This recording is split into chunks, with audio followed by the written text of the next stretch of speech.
ఒక జన్మంతా చెయ్యవలసిన సాధన ఒక్క శివరాత్రి నాడు చేస్తే చాలు.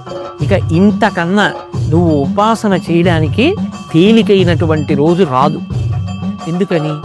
ఆయనే జ్ఞానజ్యోతిగా ఆవిర్భవించాడు. యావత్ బ్రహ్మాండం నిండిపోయేటటువంటి జ్యోతిర్లింగంగా వచ్చాడు. ఈ రోజున ఎవరు నన్ను ఉపాసన చేస్తారో, ఎవరు జాగరణ చేస్తారో వాళ్ళని నేను అనుగ్రహిస్తానన్నాడు. 84 లక్షల జీవరాశులలో దేశకాలములను తెలుసుకొని, ఆ తిథి యొక్క గొప్పతనాన్ని తెలుసుకొని ఉపాసన చెయ్యగలిగినటువంటి శక్తి ఎవరికి ఉంటుంది? ఒక్క మనుష్య ప్రాణికే ఉంటుంది.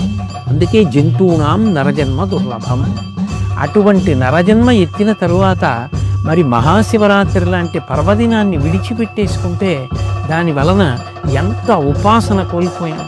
అలాగే మహాశివరాత్రి ఒక సంవత్సరాన్నంతటినీ కూడా ఒక రోజుగా ప్రమాణంలో